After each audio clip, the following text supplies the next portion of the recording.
All you need is a little creativity to make your Halloween party extra fun.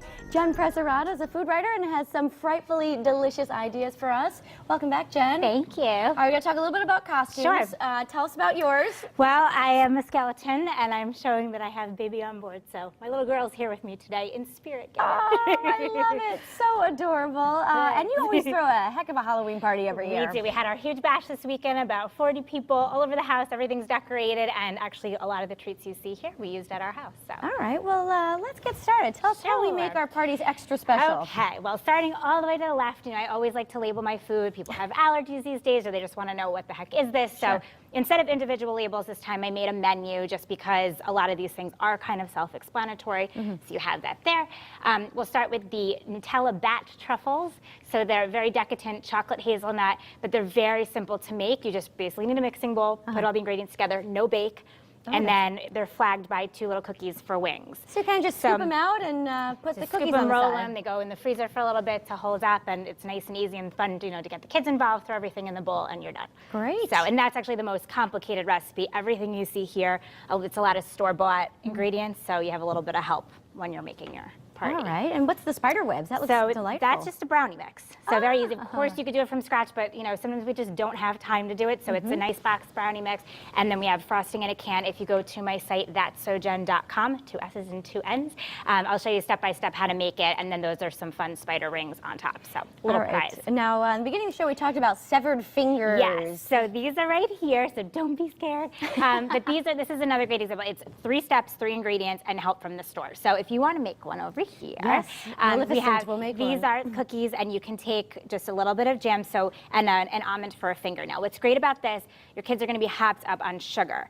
These cookies are actually very low in sugar. I think it's like 6 grams for 2 of them. Okay. And you could do an all-fruit jelly, which at least is, some kind of fruit for them. Get your fruit in. And an almond. So it's nice and simple. They're really fun to make. And it's a great activity, when they come home today before trick-or-treating. How fun. Set up a little assembly line and let them make their own, and, nice, easy snack. So severed fingers. You have Good those idea, right Jenn. Up here, these are candy corn pretzel bites. So candy corn, of course, is one of the most classic Halloween staples. This is a twist on it. The bottom part, of course, is a pretzel, and then it's layered with a candy corn Hershey's Kiss. Ooh, and then topped with, they do, and now topped with an M&M candy corn. So, and they also make pumpkin spice varieties. You can really do it however you want, but they're colorful, they're bright, and they go in the oven for, basically 2 minutes, and you're done. Pretty so, easy. And they got that like the sweet salty crunch thing that everybody loves. Are you a fan of candy corn? People usually love it or hate it. I'm kind of I am on the fence. I don't know that I have a real opinion on it. So it's I feel like symbolically you have to take a few bites every year, and then I've kind of had enough. So. Okay, very well. So caramel apples are such a favorite. I also have on this site a caramel apple dip. This is great because it's easy portion control. Because otherwise, when you have caramel apples on the stick, you have the stick lying around and the core, and you have to dispose of it. Messy. It's very messy. And when you have a whole slew of desserts like this, you don't have time. You don't necessarily have the room on your plate or even in your stomach to eat everything. All of it, sure. So these are portion control, and then it's another kind of healthier snack, if you will. So if you'd like to make one, this is so simple. We slice our apples, put a little lemon juice on it so they don't oxidize, they don't turn brown. This is just, dip, or what you do we can do? dip, or you can use a knife and just kind dip. of, paint it on, if you will.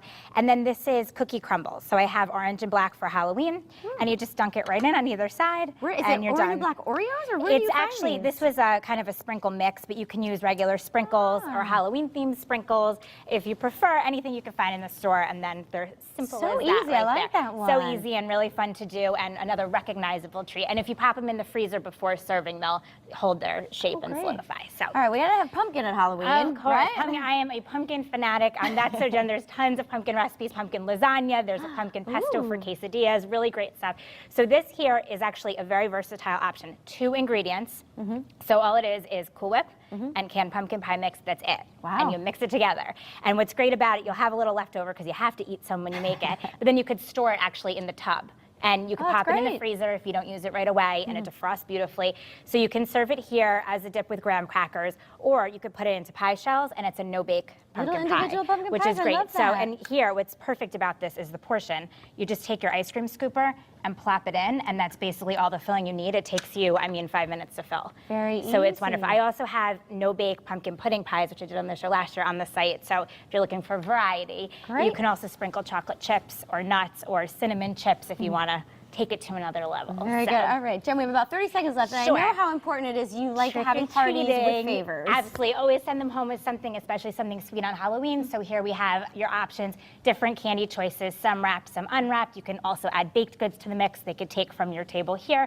We have fun spider and skull rings, and just a little goodie bag so they could take a parting gift from their fun day at your house. Fantastic, and I love all the decorations. Jen, give us your website one more Sure, time. that's sojen.com, 2 S's and 2 N's. And we'll find all the information there. We're going to dig into some of these treats at the end of the show. Thank you so much. Thank you and for having good me. luck with your little baby Thank girl. you. Happy Halloween. All right, first we are going to check on over with Cortland and my fiance Brandon to see how the costume is coming along. Cortland, you're really transforming him. It looks great. Oh, he's becoming more of a vampire as I go along.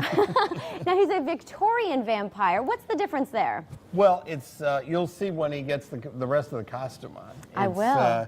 He's going to have a wig and Ooh la la. it'll be more like Interview with a Vampire type. Very nice. I like Character. that. Feel free to send over some of those severed fingers. We could do that. We'll feed them to you. And Brandon, what do you think about your Halloween costume this year?